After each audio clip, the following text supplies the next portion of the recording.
আজিৰ ভিডিঅ'টোৰ জৰিয়তে আমি DWE পাব্লিছ কৰা এটি বিশেষ নটিচ যিটো DWE ৱেবছাইটত ইতিমধ্যে উপলব্ধ হৈছে 7/7/2025ত 5550টা পদৰ বিপৰীতে যে ভেৰিফিকেশ্যন চলি আছে LPUPৰ সেই সন্দৰ্ভতে এই বিশেষ নটিচটো আহিছে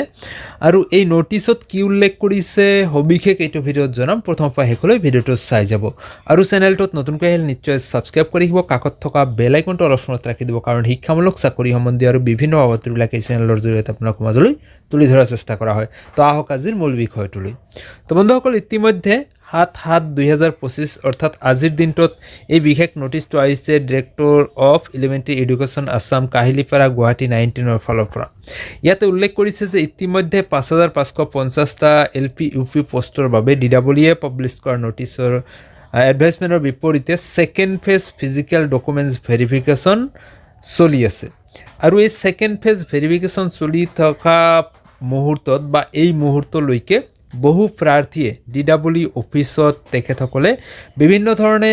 অজুৰ আপত্তি জনাইছিলে আৰু কৈছিলে যে তেখেতসকলৰ ভাল নম্বৰ থকা সত্ত্বেও তেওঁলোকৰ নাম ভেৰিফিকেশ্যন লিষ্টত নাই অৰ্থাৎ ফিজিক্যাল ডকুমেণ্টছ ভেৰিফিকেশ্যনত তেখেতসকলৰ নাম নাই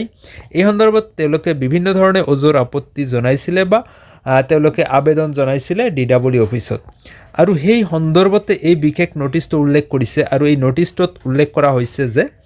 যে যিখিনি প্ৰাৰ্থীৰ বাবে ইতিমধ্যে দুটা পৰ্যায়ত ভেৰিফিকেশ্যন চলি আছে ফাৰ্ষ্ট ফেজ ইতিমধ্যে কমপ্লিট হৈছে সেকেন্ড ফেজৰ থাৰ্ড ভেৰিফিকেশ্যন তালিকা ষ্টাৰ্ট হৈছে আৰু এইখিনি যে ভেৰিফিকেশ্যন লিষ্ট আছে এই লিষ্টখিনি কিন্তু কোনো ধৰণৰ মেৰিট লিষ্ট নহয় অৰ্থাৎ ইয়াত ভেৰিফিকেশ্যনত থকা প্ৰতিটো প্ৰাৰ্থীয়ে চাকৰি নাপাব ইয়াৰ পৰা বহু প্ৰাৰ্থী চাকৰি নোপোৱাও থাকিব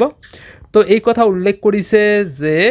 আপোনালোকে যদি ভাল মাৰ্ক আছে আপোনাৰ নামটো আহি যাব নিশ্চয় কোনো কথা নাই আপুনি যিকোনো ধৰণৰ এই LPUPৰ চাকৰি ৰিলেটেড আপডেটবিলাক প্ৰতিটো মুহূৰ্তত দিয়া থাকিব DWE ৱেবছাইটত তো আপোনালোকে এক্টিভলি এই DWE ৱেবছাইটটো ফলো কৰি ৰাখিব আৰু চাই থাকিব তাতে বিভিন্ন সময়ত বিভিন্ন নটিচ উল্লেখ কৰা থাকিব লগতে উল্লেখ কৰিছে যে ইয়াৰ উপৰিও যদি আপোনাৰ কোনো ধৰণৰ স্পেচিফিক গ্ৰেভিয়েন্স থাকে তেনেহলে আপুনি আপোনাৰ সেই গ্ৰেভিয়েন্সখিনি লৈ আহিব পাৰে তাৰ বাবে বিশেষ সময়সীমা আৰু টাইম শেডুল দিয়া হৈছে ডেট দিয়া হৈছে 18 আৰু 19 জুলাই 2025 টাইম দিয়া হৈছে দিনৰ 11 বজাৰ পৰা বিয়লি 4 বজালৈকে ভেনু দিয়া হৈছে conference hall director of elementary education Assam Kahilipara Guwahati 19 তো বন্ধুসকল নিশ্চয়কৈ আপোনালোকে কথাখিনি গম পালে এই নটিচটোত যে যদি আপোনাৰ নাম আহিছে বা অহা নাই বা কোনো ধৰণৰ আপুনি কিবা ভাবি আছে তেনেহলে নিশ্চয় ৱেবছাইটত ফলো কৰি থাকিব প্ৰতিটো মুহূৰ্তত যিকোনো মুহূৰ্তত আপোনালোকক বিভিন্ন আপডেটবিলাক জনাই দিব আৰু ইয়াৰ উপৰিও যদি কোনো স্পেচিফিক গ্ৰেভিয়েন্স থাকে তেনেহলে 18 নাইবা 19 তাৰিখত আপোনাৰ কাৰণে টাইম দিয়া হৈছে দিনৰ 11 বজাৰ পৰা বিয়লি 4 বজালৈ conference hall director of elementary education Kahilipara Guwahati 19ত তো নিশ্চয় আপুনি গ্ৰেভিয়েন্স দাখিল কৰিব পাৰে তো বন্ধুসকল এই নটিচটোৰ বিষয়ে আপোনালোকক এইখিনি কথাই জনোৱাৰ চেষ্টা কৰা হ'ল ভাল পায় নিশ্চয় লাইক কৰিব যিমান পাৰে বন্ধু বান্ধৱীলৈ শ্বেয়াৰ কৰিবলৈ নাপাহৰিব